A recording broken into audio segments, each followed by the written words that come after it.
2024 లేదా 25లో డిగ్రీ లేదా బీటెక్ చదివారా? సాఫ్ట్‌వేర్ జాబ్ కోసం ఎదురు చూస్తున్నారా? అయితే కోడ్ జ్ఞాన్ 100 డేస్ కోర్సులో చేరండి, జాబ్ సాధించండి. నారాజు క్లారిటీ అంటే అర్థం ఏంటంటే కాన్ఫిడెన్స్ అని. మనకు ఎప్పుడైనా కాన్ఫిడెన్స్ లేకపోవడానికి కారణం క్లారిటీ లేకపోవడమే. అసలు లైఫ్లో మనకు తెలియదు కానీ ప్రతి క్షణం మనం క్లారిటీ కోసమే సెర్చ్ చేస్తుంటాం. ఒక నిర్ణయం తీసుకోవాలన్నా, ఒక ఆలోచన చేయాలన్నా, ఆలోచనలో స్పష్టత ఉందా లేదా అని ఆలోచిస్తాం. ఎదుటి వాళ్ళతో మాట్లాడుతుంటే మాటలో స్పష్టత ఉందా లేదా చూస్తాం. ఎదుటి వాళ్ళు మాట్లాడుతుంటే మనం వింటున్నప్పుడు అవతల వాళ్ళ స్పష్టతను చూస్తాం. సో క్లారిటీ లైఫ్లో చాలా అవసరం. లేని వాళ్ళకి ఏముంటుంది? కన్ఫ్యూజన్ ఉంటుంది. అవును, క్లారిటీ లేకపోతే ఉన్నది కన్ఫ్యూజనే. కన్ఫ్యూజన్లో మీరు తీసుకునే నిర్ణయాలు కానీ, కన్ఫ్యూజన్లో మీరు చేసే ఆలోచనలు కానీ, కన్ఫ్యూజన్లో మీరు గడిపే జీవితం కానీ మీరు అనుకున్నట్టు సాగదు. అందుకే చాలాసార్లు నా జీవితం నేను అనుకున్నట్టుగా సాగట్లేదు అని అంటే అర్థం ఏంటంటే మనకెంత క్లారిటీ ఉంది అన్నది ప్రశ్నించుకోవాలి. అవును, చాలామందికి ఈ స్పష్టత లేకపోవడం వల్లే జీవితం అంతా సెర్చ్ చేసేవాళ్ళు ఉన్నారు. నాకు ఆ క్లారిటీ రాలేదు అని. అది జీవితం మీద పర్పస్ కావచ్చు, తను చదివే చదువు విషయంలో కావచ్చు, లైఫ్లో తను ఏ నిర్ణయాలు తీసుకున్నా సరే ఆ స్పష్టత కోసం ఎప్పుడు ప్రయత్నిస్తూనే ఉంటాం మనం. ఈ స్పష్టత తీసుకురావడం కోసం రకరకాలైన జ్ఞానాన్ని మనం పొందడానికి ట్రై చేస్తుంటాం. స్పష్టత లేనిదే ఏ పని చేసినా సరే మనం మనస్ఫూర్తిగా చేయం. అంతేకాదు, మనం ఎవరితో ఈసారి పని చేయించుకున్నా సరే వాళ్ళలో స్పష్టత లేకపోతే మీకు వెంటనే అర్థమైపోతుంటుంది. క్లారిటీ లేని వ్యక్తి లైఫ్లో ఒక పని చేసినా, ఒక కమ్యూనికేట్ చేసినా, లేదా ఒక నిర్ణయం తీసుకున్నా సరే దాని ఫలితాలు చాలామంది అనుభవించాల్సి వస్తుంది. True sir. అదే ఇది ఎప్పుడూ ఏ స్టేజ్లో అయినా ఉండనే ఉంటుంది. అంతేకాదు, కొంతకాలం గడిచిన తర్వాత, కొంత వయసు దాటిన తర్వాత మనం గతంలో విషయాలపై పశ్చాత్తాపపడే విషయాలు ఏమైనా ఉంటే, అబ్బా నేను తీసుకున్న నిర్ణయం అప్పుడంటే క్లారిటీ లేదయ్యా, ఆ స్పష్టత లేక నేను ఆ పని చేయాల్సి వచ్చింది, ఆ నిర్ణయం తీసుకోవాల్సి వచ్చింది, ఆ తప్పు చేయాల్సి వచ్చింది అని చెప్పుకుంటుంటాం. కాబట్టి ఈ క్లారిటీ తీసుకురావడం అనేది లైఫ్లో చాలా ముఖ్యం. లైఫ్లో ఈ క్లారిటీ తీసుకురావడం కోసం ఫస్ట్ ఏం చేయాలంటే, క్లారిటీ ఎందుకు ఉండదంటే క్లట్టర్ ఉంటుంది మైండ్లో. ఆలోచనల్లో రకరకాలైన ఆలోచనలు పట్ట తిరుగుతూ ఉంటాయి. అయితే ఏ ఆలోచన దగ్గర ఆగిపోవాలో మనకు తెలియదు, ఏది మనకు కావాలో తెలియదు. ఉదాహరణకు ఫ్రెష్గా గ్రాడ్యుయేషన్ అయిపోయిన స్టూడెంట్ తను ఏమవ్వాలి అని అనుకుంటూ ఉండగా పక్కనే ఏదో అయిన వాళ్ళు కనిపిస్తారు. బిజినెస్సా, జాబా? జాబులో నేను ఇష్టపడిందా లేకపోతే అందరూ చేస్తున్నదా? బాగా డిమాండ్ ఉన్నదా లేకపోతే నేను ఇష్టంగా ఉండి నాకు కొన్ని స్కిల్స్ ఉన్నాయని అనుకొని ఆ స్కిల్ మీద వర్క్ చేయాలా? తెలీదు. అసలు ఈ ప్రపంచం ఒక్కొక్కరు ఒక్కో దారిలో వెళ్తూ ఉంటారు. ఓ వ్యక్తి బస్సు ఎక్కాడంట. అతని పేరు సుబ్రావ్, మన క్యారెక్టర్. సో బస్సు ఎక్కుతూనే కండక్టర్ వచ్చాడు. బాబు టికెట్ అన్నాడు. ఈ బస్సు ఎక్కడ పోతుందండి అన్నాడు. బస్సు ఎక్కడ పోతుంది కాదు, నువ్వు ఎక్కడికి పోవాలి చెప్పు అన్నా. అది కాదండి, బస్సు ఎక్కడ పోతుంది చెప్పండి. నేను బస్సు ఎక్కడికైనా పోతుందేమో, ముందు నువ్వు ఎక్కడికి పోవాలో చెప్పు అన్నా. సార్ నాకు ఎక్కడికి పోవాలో నాకు తెలియదండి, అందుకే అడిగాను బస్సు ఎక్కడ పోతుందో అని. నీకు ఎక్కడికి పోవాలో నీకే తెలియనప్పుడు బస్సు ఎక్కడికి పోతే పెద్ద తేడా ఏముంది? సో మనకు లైఫ్లో క్లారిటీ లేనప్పుడు, ఎక్కడికి వెళ్ళాలో ఏం కావాలో తెలియనప్పుడు ఎక్కడికి పోయినా ఉంటాయి. సో చాలామంది జీవితాలు ఎట్లా గడుపుతుంటారంటే, తన జీవితం తనను ఎట్లా తీసుకెళ్తే అట్లా గడుపుతూ ఉంటారు. తనను ఎలా నడిపించాలి అన్న విషయం చేతిలో ఉండదు. తన చేతిలోకి తీసుకొచ్చేది ఎప్పుడంటే క్లారిటీ ఉన్నప్పుడు, తన విజన్ మీద, తన లక్ష్యం మీద, లైఫ్లో సాధించాలనుకున్న గోల్ మీద ఎప్పుడు క్లారిటీ వస్తుందో ఆ క్లారిటీ మీద అదే మార్గంలో నడుచుకుంటూ వెళ్ళి దాన్ని సాధిస్తారు. దానికి విజువలైజేషన్ తోడైతే క్లారిటీ తొందరగా వస్తుంది. రావాలనుకున్న క్లారిటీ వచ్చిన తర్వాత ఇక ఏ కన్ఫ్యూజన్స్, ఏ క్వశ్చన్స్ లేకుండా వచ్చిన క్లారిటీ మీదే పనిచేయడం ద్వారా సమయాన్ని, డబ్బును చాలా ఆదా చేయొచ్చు. ఓకే, క్లారిటీ రావాలంటే నారాజు ఫస్ట్ మైండ్లో ఉన్న రకరకాలైన ఒత్తిడులకు సంబంధించిన ఆలోచనలను దూరం చేసుకోవాలి. మనకు టెన్షన్ కలిగించేవి ఏవైతే ఉన్నాయో, అందుకే మనం విజువలైజేషన్లో ఫస్ట్ డే విజువలైజేషన్ మనం కోచింగ్ ఇస్తున్నప్పుడు వాళ్ళకి ఎటువంటి ఆలోచనలు, ఒత్తిడి కలిగించేవి, కన్ఫ్యూజన్ కలిగించే ఆలోచనలు లేకుండా ఒక్క ఆలోచన మీద ఫోకస్ చేసి ఎక్సర్సైజ్ చేస్తాం. ఎప్పుడైతే అన్ని కన్ఫ్యూజన్స్ తీస్తామో, ఇప్పుడు కేవలం నా హార్ట్తో నేను ఆలోచిస్తాను, నాకేం కావాలి, నేనేం సాధించాలనుకుంటున్నాను, నా లక్ష్యం ఏంటి అని. సో ఇట్లా హార్ట్తో కనుక ఎప్పుడైతే ఆలోచిస్తామో నీ నిజమైన నీ గోల్ ఏంటో నీకు తెలుస్తుంది, నీకు క్లారిటీ వస్తుంది. ఈ క్లారిటీ లేకపోవడం వల్ల లైఫ్లో చాలామంది ఎన్నో రకాల సజెషన్స్, ఎన్నో రకాల కౌన్సిలింగ్స్, ఎన్నో రకాల మందిని చాలామందిని కలిసి వాళ్ళ దగ్గర నుంచి నాకేం కావాలో క్లారిటీ ఇవ్వండి అని అడిగే ప్రయత్నం చేస్తుంటాం. సో ఒకటి declutter, second you have to right your goals. అంటే ఎప్పుడైతే మైండ్లో క్లియర్ చేసుకుని ఒక ఆలోచన వచ్చిందో నేను ఇది నాకు స్పష్టత వచ్చింది అని అనిపిస్తూనే ఆ స్పష్టత వచ్చిన అంశాన్ని పేపర్ మీద రాయాలి. రాస్తే ఎప్పుడైతే గోల్ని పేపర్ మీద చూసామో దాని చుట్టూ ఉన్న అంశాలన్నీ మనకు కనిపిస్తాయి.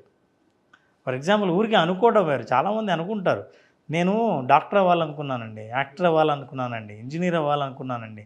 అనుకోవటానికి కాకపోవటానికి ఉన్న తేడా అదే. అవును. అనుకోవడం చాలామంది అనుకుంటారు, కానీ అయిన వాళ్ళకి అనుకున్న వాళ్ళకి తేడా ఏంటంటే వాళ్ళ గోల్ని స్పష్టంగా కళ్ళతోనూ మైండ్తోనూ చూసి ఉంటారు, వాళ్ళు రాసి ఉంటారు. అనుకున్న వాళ్ళకి ఆశలు మాత్రమే ఉంటాయి. ఉదాహరణకి మనిషి స్పష్టత కోసం నానా బాధలు పడుతుంటాడు, కానీ ఒక ఇమేజ్ ఏదైతే ఉందో, ఒక విజువల్ ఏదైతే ఉందో అది అద్భుతంగా మనిషి క్లారిటీని తీసుకొస్తుంది. కానీ ఈ విజువల్ మనిషికి ఎప్పుడైనా ఎదురు పడితే, జీవితంలో ఎదురైతే తప్ప అతనికి అర్థం కాదు, ఆ క్లారిటీ రాదు.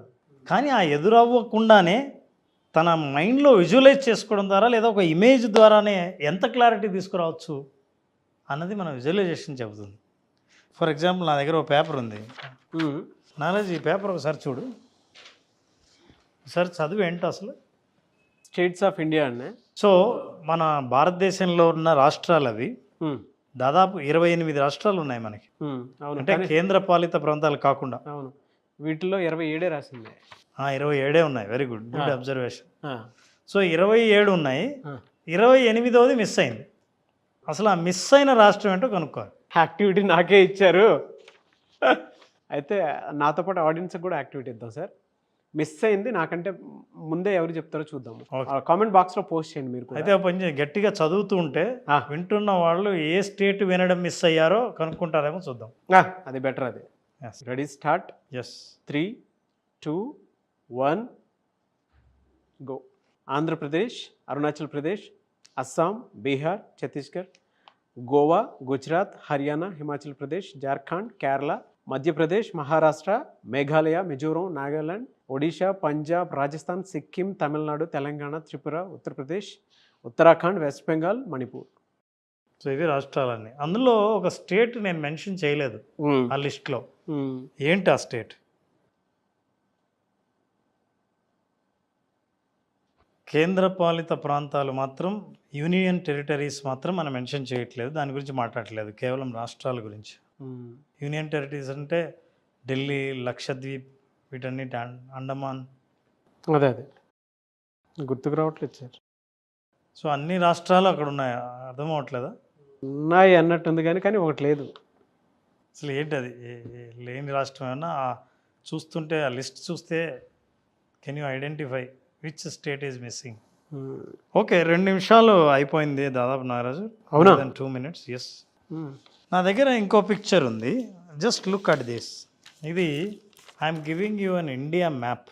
India map. సో ఇండియా మ్యాప్లో కూడా స్టేట్స్ ఉంటాయి. మ్యాప్లో ఈ మ్యాప్ కలర్లు గీసి ఉంది. అయితే ఒక్క స్టేట్ మాత్రం కలర్ మాత్రం వేయలేదు. సో అన్ని కలర్లు ఉన్నాయి. అందులో కలరు వెయ్యని స్టేట్ ఏం స్టేట్? మిస్ అయిన స్టేటే అనుకో. అర్థమైంది. సో ఇందులో 27, ఇందులో 27 ఉన్నాయి. ఒకదానికి మాత్రం పేరు ఇవ్వలేదు. కరెక్ట్. ఒకదానికి ఇవ్వలేదు సార్ కలరు, వైట్ అలా వదిలేసి ఉంచారు. కరెక్ట్, అదే. సో ఇది which state is that? Karnataka అండి. Wow, fantastic. It took around 10 to 15 seconds. అయితే నాగరాజు, సేమ్ మిస్ అయిన స్టేట్సే, ఇండియాలో మిస్ అయిన స్టేట్స్నే నేను అక్షరాల రూపంలో ఇచ్చాను. అక్షరాల రూపంలో ఇచ్చినప్పుడు 3 నిమిషాలైనా ఆ క్లారిటీ రాలేదు ఏది మిస్ అయిందో. పట్టేశారు. కానీ ఇమేజ్లో మాత్రం, మీకు ఇచ్చిన బొమ్మలో మాత్రం, ఒక విజువల్లో మాత్రం మిస్ అయింది టక్మని క్యాచ్ చేశాం. ఎస్, ఎందుకంటే పక్కనే ఉంది సార్. తెలంగాణ, ఆంధ్రప్రదేశ్, ఇది నెక్స్ట్ కర్ణాటకనే వస్తుంది, డౌట్. అవును. నిజం చెప్పాలంటే నేను ఇచ్చిన ఆర్డర్లో కూడా స్టేట్ ఆర్డర్లోనే అది మిస్ అయింది. మరి బట్ గుర్తుపట్టలేము. సో ఇమేజ్కి అంత పవర్ ఉంది. క్లారిటీ తీసుకొచ్చే పవర్ ఒక విజువల్లోనే ఉంది. ఈ విజువల్ని మీరు సృష్టించుకుని క్లారిటీ కోసం వెతికితే ఆ విజువల్ నుంచి క్లారిటీ, మీకు కావాల్సిన క్లారిటీని మీరు సాధించే అవకాశం విజువలైజేషన్ ఒక్కటే కలిగి. అదిరిపోయింది, బాగుంది సార్. సో దట్స్ వై విజువలైజేషన్లో చాలామందికి సమస్య ఉన్నవాళ్ళు, క్లారిటీ లేని వాళ్ళు విజువలైజేషన్ అనే టెక్నిక్ను ఉపయోగించి వాళ్ళకు కావలసిన స్పష్టత తీసుకురావడం వల్ల, నేను ఇందాక చెప్పాను క్లారిటీ అంటే కాన్ఫిడెన్స్ అని అర్థం.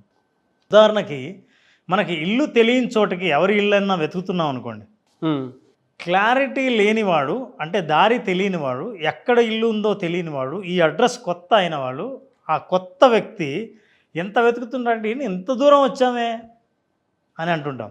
కానీ అక్కడే నివసించే ఫ్రెండ్ ఏమంటాడంటే పెద్ద దూరం ఏం కాదు, 1.5 కిలోమీటర్ అంతే అంటాడు. దారి తెలిసినవాడు, స్పష్టత ఉన్నవాడికి చాలా దగ్గర, ఈజీ అనిపిస్తుంది. కొత్తగా వచ్చిన వాడికి వెతుకుతున్నప్పుడు నీకు చాలా దూరం వచ్చినట్టు ఉంటుంది. అందుకే వెళ్తున్నప్పుడు దూరంగా ఉంటుంది, వచ్చేటప్పుడు చాలా దగ్గరగా ఉన్నట్లే ఉంటుంది. సో ఇవన్నీ మన అనుభవాలు. ఈ అనుభవాల నుంచి మనం విజువలైజేషన్ ద్వారా ఇట్లాంటి ఈజీగా ప్రాబ్లమ్ని సాల్వ్ చేసేది, ఈజీగా జీవితంలో ఏ క్లారిటీ అయితే లేదో ఆ క్లారిటీని తీసుకొచ్చే అవకాశం ఈ విజువలైజేషన్లో ఉంది. మన ప్రోగ్రామ్కి అటెండ్ అయిన వాళ్ళు అందుకే చాలామంది ఫీడ్బ్యాక్ ఇస్తున్నప్పుడు క్లారిటీ వచ్చింది లైఫ్ పట్ల అని అంటారు. జీవితం పట్ల కానీ, ఒక నిర్ణయం తీసుకునే విషయంలో కానీ స్పష్టత ఉండడం కంటే జీవితంలో మనకు కావాల్సింది ఏం లేదు. ఎప్పుడైనా సరే మనిషి తృప్తి కానీ మనశ్శాంతి కానీ ఎప్పుడు కలుగుతుంది అంటే తను చేస్తున్న పని పట్ల సంపూర్ణ స్పష్టత తనకి ఎప్పుడైతే ఉంటుందో అప్పుడు he will enjoy the life. Excellent sir. ఆ స్థితిని తీసుకురావడం కోసమే మనం విజువలైజేషన్ని వాళ్ళకి పరిచయం చేస్తున్నాం. Thank you sir, thank you so much Ram గారు. Wish you all the best. Thank you. మన బ్రెయిన్ బ్యాంక్ బ్యాలెన్స్ వైపు ఎలా తీసుకెళ్ళాలి, ద సేమ్ టైం మన దగ్గర డబ్బులు నిలబడాలి అని అంటే మన మైండ్ సెట్ని ఎలా తీసుకోవాలి అనేటువంటి concept visualization 2.0 happy money. So ఈ కాన్సెప్ట్ క్లాస్ మళ్ళీ ఎప్పుడు ఉండే అవకాశం ఉంటుంది? July 3rd క్లాస్ స్టార్ట్ చేస్తున్నాం. ఈ 5 days సెషన్లో మనీకి హ్యాపీనెస్కున్న సంబంధం, అసలు మనీకి మనకున్న సంబంధం, మనకున్న భావోద్వేగాలు మనీ పట్ల ఏంటి, అసలు ఈ భావోద్వేగాలకి మన దగ్గర మనీ ఉండడానికి లేకపోవడానికి సంబంధం ఏంటి విషయాలు తెలుసుకోవాలన్నా, అసలు జీవితంలో మనీ ఉండాలనుకోవడానికి కూడా కారణం ఏంటంటే సంతోషంగా ఉండాలనుకోవడం. నిజంగా సంతోషం ఉంటామా అన్న వాస్తవాలు, రీసెర్చ్ విషయాలు సైంటిఫిక్గా, సైకలాజికల్గా తెలుసుకోవాలనుకుంటే ఈ 5 days సెషన్ అటెండ్ అయిన వాళ్ళకి సంపూర్ణమైన డీటెయిల్స్ అందుతాయి. They will enjoy completely the program. అనుకున్న దానికంటే ఎక్కువ పొందామన్నది వాళ్ళ భావాలే. వాళ్ళ భావాలు వింటే కూడా మనకు తెలుస్తుంది. Thank you sir. So July 3rd నుంచి మీ భావోద్వేగాలు డబ్బు వైపు ఏ విధంగా ఉన్నాయి, అంటే మీ దగ్గర సంపాదించుకున్న డబ్బు ఉంటుందా, ఉండట్లేదా, అండ్ మీ బ్రెయిన్ బ్యాంక్ బ్యాలెన్స్ వైపు ఏ విధంగా తీసుకెళ్ళాలి అనేటువంటి కాన్సెప్ట్ తోటే Ram garu July 3rd visualization 2.0 happy money కాన్సెప్ట్ని సో క్లాస్ రూపంలో తీసుకురాబోతున్నారు. ఆసక్తి కలిగిన వారు స్క్రీన్ మీద కనిపిస్తున్న నెంబర్కి సంప్రదించండి. Thank you so much Ram గారు. థ్యాంక్ యూ నాన్న. Thank you so much.